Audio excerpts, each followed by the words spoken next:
Hey, so today I'm gonna do another of the great start, fantastic start. Anyway, a while ago I made a video called "What the hell is the metaverse?" And I like the idea of just doing a video where I basically have like a title where it's like "What the hell is insert thing," right? Because like I want to do one where it's like "What the hell is an NFT? What the hell is crypto?"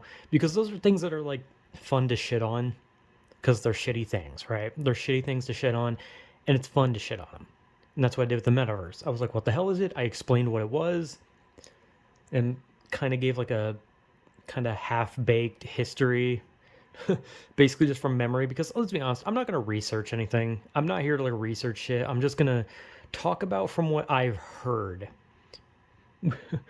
because I'm stupid. But this one is not really something where I'm going to shit on it. I'm just going to just say, what the hell is it?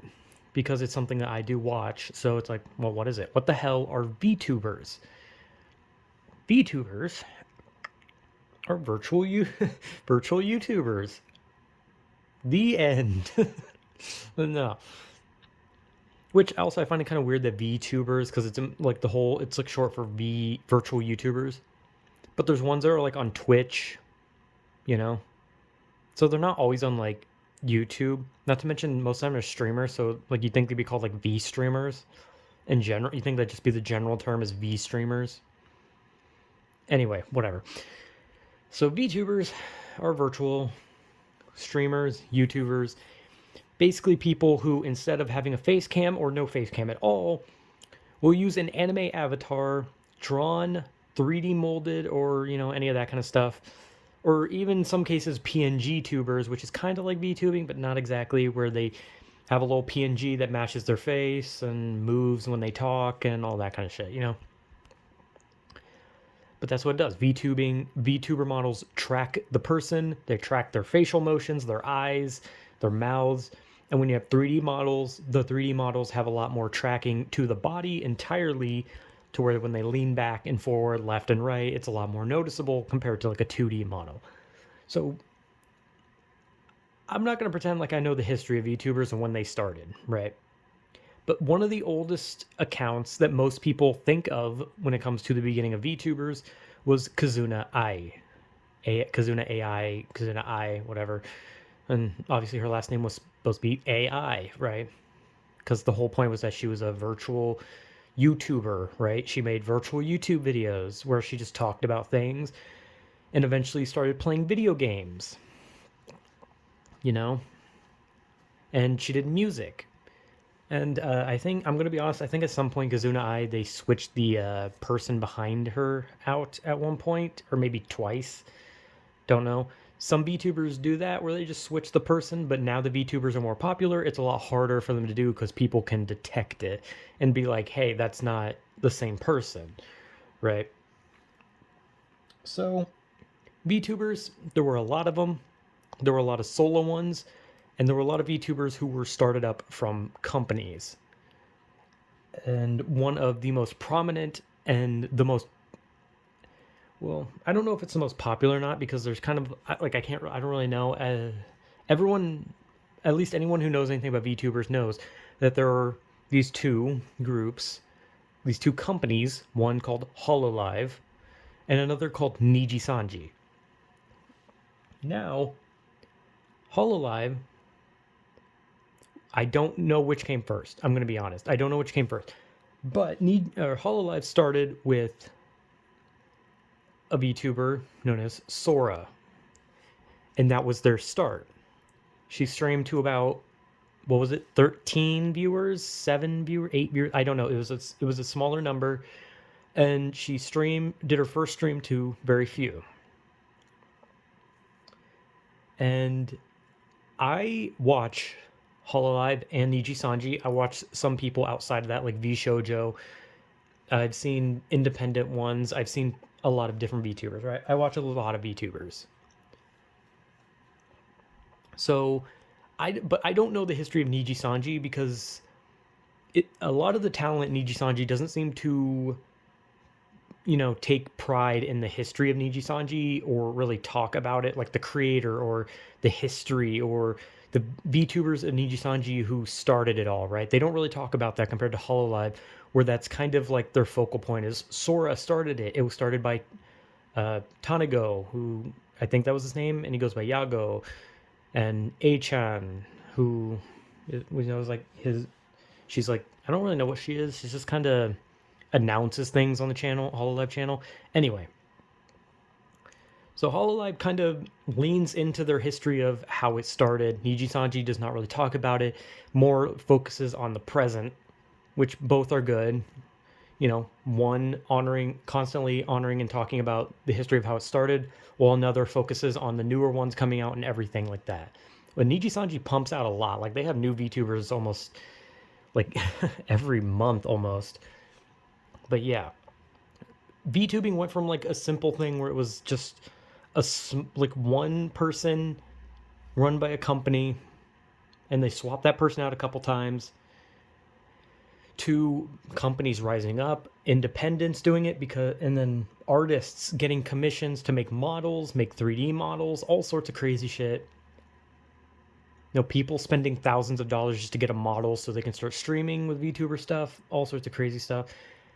And then, you have companies like VShojo, which didn't come out till way later, which built themselves up through a group of close VTubers, close friends. And then, you still have those independent ones who do their own thing. You have Hololive and Niji Sanji, which, due to being part of a company, have more stricter rules that they can't do certain things. But let's be honest, none of them really follow their own rules, and the company doesn't really seem to care about them breaking the rules in the first place. So it's all whatever.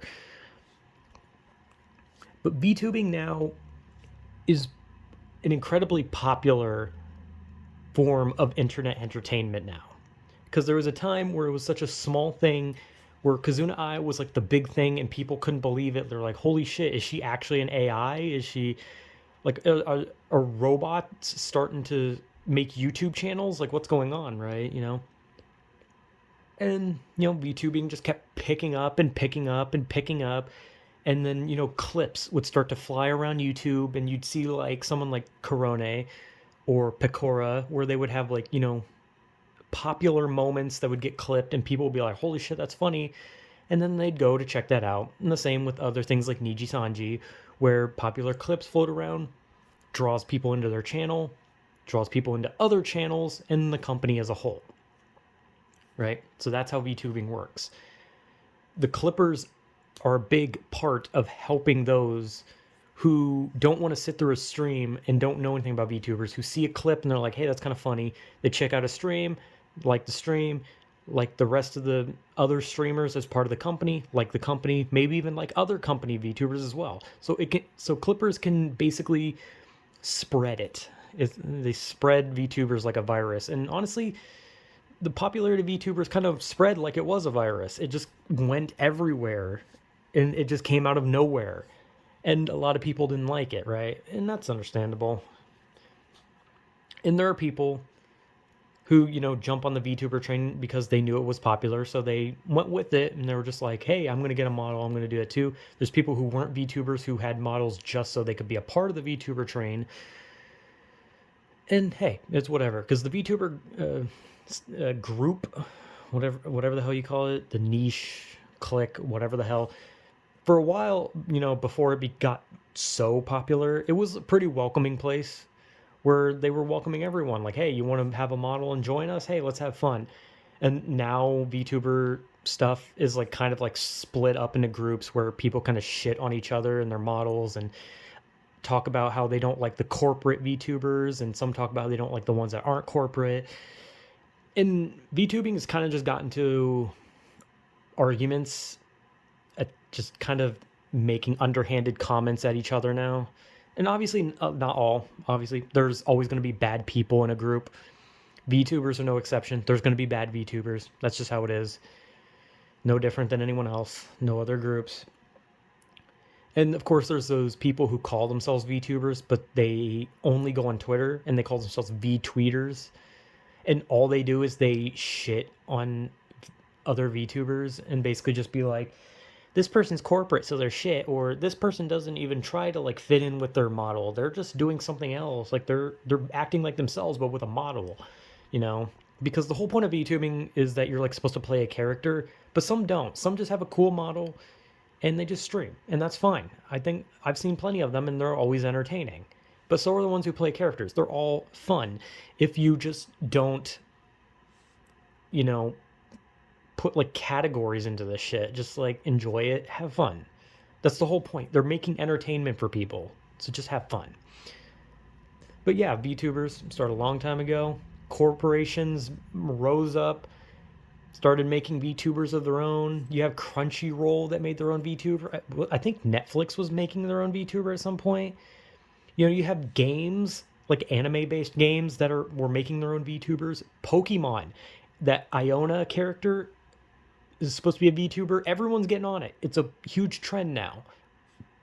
And it's only going to get bigger, but that's basically what it is. It's just people pretending to be anime characters online.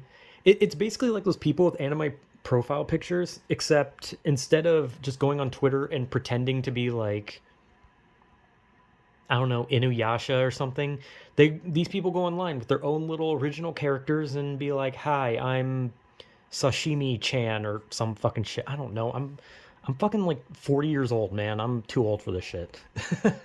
But yeah, VTubers, a trend that keeps getting bigger. It will continue to get bigger, and it'll crash eventually. They always do. But at the end of the day, that's not going to stop them from being VTubers. They're not going to stop being VTubers because the VTuber trend crashes. They'll continue, and they'll continue to the loyal audience they have. And some of them may eventually just drop it and start using Facecam, use no Facecam, might just do other things. And a lot of YouTubers are like making music, doing voice acting, doing all sorts of big shit. So if anything, the trend goes up. They get bigger roles. They get to do cool things. They make big corporations, big money, all sorts of things. So yeah, that's basically what the hell VTubers are. This one's a little somewhat more positive than the metaverse one. But if I ever do one on NFTs and crypto, which I kind of want to do, those ones are going to be heavily negative, and I am going to remind everyone, if there's anyone watching, that those things are stupid. And it'll probably be the NFT one next because I really want to shit on NFTs, even though that's kind of outdated and no one's really talking about them anymore. I just want to shit on them because I just want to shit on them. Okay, they're stupid, and I want to bash them. But anyway, yeah, that's what VTubers are. This is just a stupid video that I like to do where I just want to explain something poorly from my own shitty memory, and if I'm wrong, then someone can say, "Wow, you're a fucking idiot," and I'll be like, "Yeah." Anyway, yeah, that's that. So, whatever.